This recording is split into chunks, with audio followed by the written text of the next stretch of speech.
sommaire de cette édition, le nouveau président du Burundi, Evariste Ndayishimiye, élu le 20 mai dernier, prêtera serment jeudi prochain à Gitega, la capitale.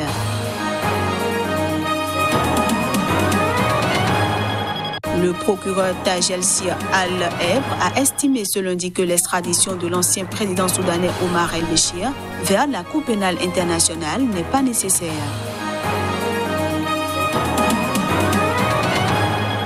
Et puis l'armée a affirmé ce lundi qu'une quarantaine de soldats sont morts ou portés disparus après une attaque imputée aux djihadistes dans le centre du Mali dimanche dernier.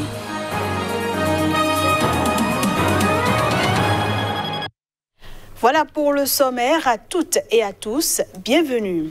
On démarre cette édition par le Burundi où la date de l'investiture du nouveau président burundais est officiellement annoncée. Le général Evariste Ndayishimiye s'installera dans le fauteuil présidentiel jeudi prochain. Tout est allé très vite au Burundi depuis vendredi dernier où la Cour constitutionnelle a tranché le débat de la succession de Pierre Nkurunziza en faveur du parti au pouvoir, le CNDD-FDD, qui souhaitait une installation au plus tôt du nouveau président dans ses fonctions. Ceci pour ne pas avoir à gérer une situation compliquée, surtout à cause de l'opposition qui réclamait déjà l'organisation de nouvelles élections. Il a donc été décidé que l'investiture du général Evariste Ndayishimiye, qui devait avoir lieu le 20 août, se fera jeudi prochain à Gitega, soit 10 jours seulement après la disparition de son prédécesseur. Une source médicale à l'hôpital de Karoussi, où Pierre Nkurunziza est décédé, a affirmé qu'il était en détresse respiratoire quand il est mort.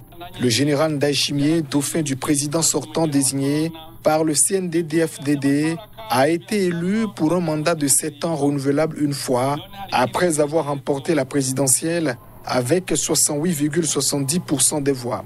L'opposition a dénoncé des fraudes massives, mais son recours a été rejeté par la Cour constitutionnelle. Au Zimbabwe, la justice a refusé ce lundi la remise en liberté sous caution d'une parlementaire et de 2 militantes de l'opposition.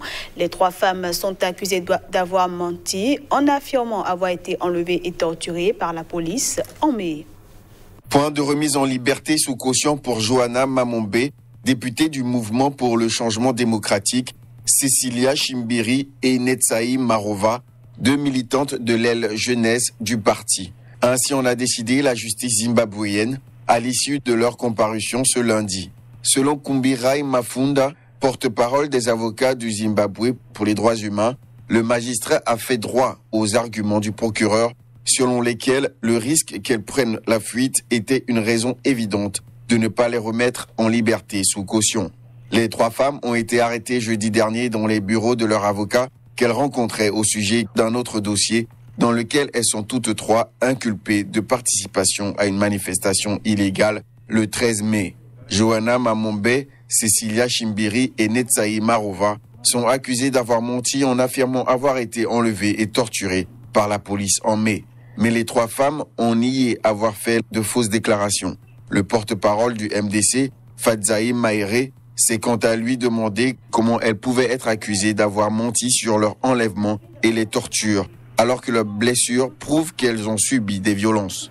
9 rapporteurs spéciaux de l'ONU, qui ne parlent pas au nom de l'ONU, mais lui rapportent leurs conclusions, ont appelé le Zimbabwe à abandonner les poursuites contre les 3 femmes et à faire cesser les enlèvements et la torture. L'ancien président soudanais Omar El-Béchir pourrait ne pas être extradé vers la Haye. C'est ce qu'a estimé ce lundi le procureur Taj El-Sir Al-Ebre lors d'une conférence de presse à Khartoum. L'extradition de l'ancien président soudanais Omar El-Béchir vers la Cour pénale internationale qui l'accuse de crimes de guerre au Darfour n'est pas nécessaire. La présence des individus recherchés par la Cour pénale internationale dans ses locaux à La Haye n'est pas requise pour leur jugement. C'est ce qu'a affirmé ce lundi le procureur Taj El-Sir Al-Ebre. Il a été également évoqué des obstacles juridiques touchant la souveraineté du Soudan qui compliqueraient selon lui l'extradition des prévenus. Mais il n'a pas fourni plus de précisions. Une comparution hors les murs, comme c'est arrivé au Liban ou à Arusha en Tanzanie, pour le génocide rwandais, demeure toujours possible pour les prévenus, dont Omar El-Béchir selon le procureur. L'annonce de son non-extradition survient alors que le chef de milice et proche d'Omar el-Béchir, Ali Kosseb, également poursuivi par la CPI pour son implication dans le conflit meurtrier au Darfour, a comparu pour la première fois ce lundi devant la Cour internationale. Ceci après s'être rendu début juin à l'issue de 13 ans de fuite. En février, le gouvernement de transition à Khartoum avait donné son accord pour un transfert des personnes recherchées vers La Haye aux Pays-Bas, sans que cela soit suivi d'effet jusqu'à présent. Chassé du pouvoir en avril 2019, après plusieurs mois de manifestations populaires, Omar el-Béchir, qui est resté 30 ans au pouvoir, a déjà été reconnu coupable de corruption par Khartoum. Il est actuellement détenu dans la prison de Kober, dans la même ville. Je l'annonçais en titre, une quarantaine de soldats maliens sont morts ou portés disparus, et ce, après une attaque imputée aux djihadistes dans le centre du Mali dimanche dernier, d'après des responsables militaires. Un convoi militaire composé d'une douzaine de véhicules a été attaqué ce dimanche dans la localité de Boukawéré, au sud-est de Diabali, à une centaine de kilomètres de la frontière mauritanienne. L'information a été rapportée par un responsable militaire sous le couvert de l'anonymat.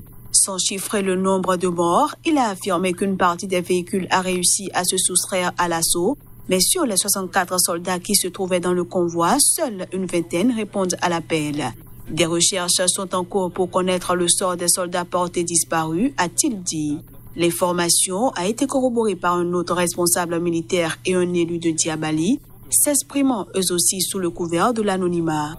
Il s'agit de la dernière en date des opérations meurtrières attribuées aux djihadistes contre les forces armées du Mali, mais aussi des pays voisins. Elles ont causé la mort de centaines de militaires au cours des derniers mois.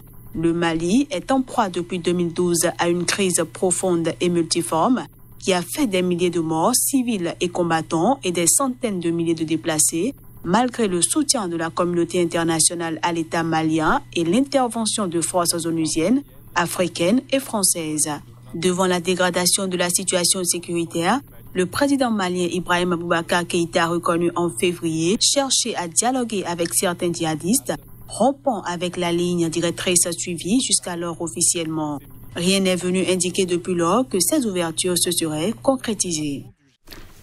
En Algérie, une centaine de chauffeurs de taxi ont manifesté devant la gare routière de Karouba à Alger pour dénoncer les conditions jugées drastiques de la reprise de leurs activités. Cette reprise avait été annoncée par le gouvernement algérien dans le cadre d'une nouvelle phase de déconfinement dans le pays. Les protestataires se sont rassemblés sans incident devant le siège du syndicat national des chauffeurs de taxi à Alger, surveillés par des véhicules de police. Ils étaient une centaine de chauffeurs de taxi ayant manifesté ce lundi à Alger pour dénoncer les conditions jugées drastiques de la reprise de leurs activités annoncées par le gouvernement dans le cadre d'une nouvelle phase de déconfinement en Algérie. Le gouvernement a autorisé dimanche la reprise de la circulation des transports urbains, mais les conditions très strictes imposées suscitent le mécontentement de chauffeurs de taxi inquiets pour leur budget.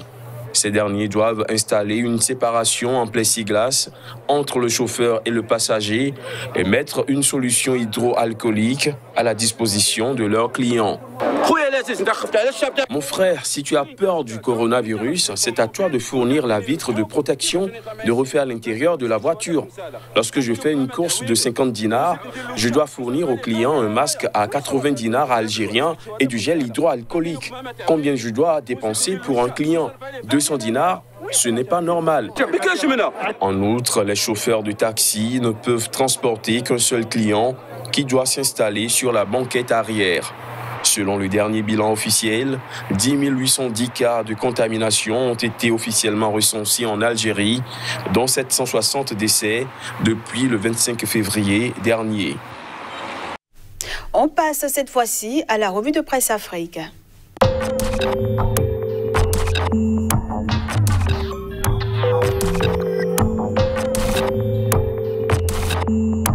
bonjour à chacun, bonjour à tous et bienvenue en Côte d'Ivoire. Le scrutin d'octobre hante les esprits, enrôlement et révision de la liste électorale écrit.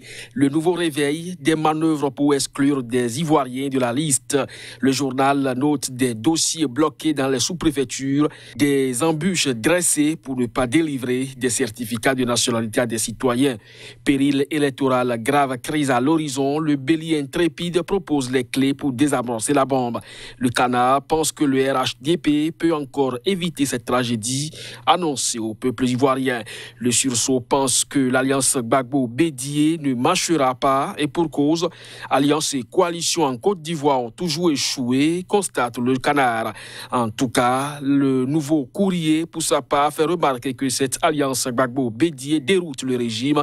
Les responsables du régime se cherchent sur le terrain, constate le nouveau courrier. Le quotidien d'Abidjan, loin de la Côte d'Ivoire, va faire ressortir les dessous des manœuvres de corruption à la Cour pénale internationale et c'est les États-Unis qui en parlent avec assurance. Le même journal dévoile l'agenda de Gbagbo dès son retour en Côte d'Ivoire. Le rassemblement du 19 juin s'annonce des plus grands et menaçants pour le régime d'Ibeka au Mali. Issa Kaou, à la une du journal Le Pays, déclare, je cite, « Le vendredi, nous allons arracher la démission à Ibeka ». Info 7 voit le mouvement de 5 juin qui se renforce et qui durcit le ton. Le journal publie les 5 propositions à même de sauver le régime d'une chute certaine. Mais le président Ibeka tente de sauver les meubles. 22 septembre nous informe que Ibeka a reçu les notabilités et les religieux pour tenter de régler la crise politique. Au Cameroun, l'appareil judiciaire secoué au plus haut sommet. Conseil supérieur de la magistrature écrit Info Matin. Les magistrats véreux dans le viseur. Le Messager se demande si c'est la fin de l'immobilisme dans cette auguste institution. En tout cas, quotidien, la République Presse croit détenir les bonnes raisons de ce décret présidentiel. Paul Biya veut rythmer la vie du Conseil supérieur de la magistrature au Cameroun.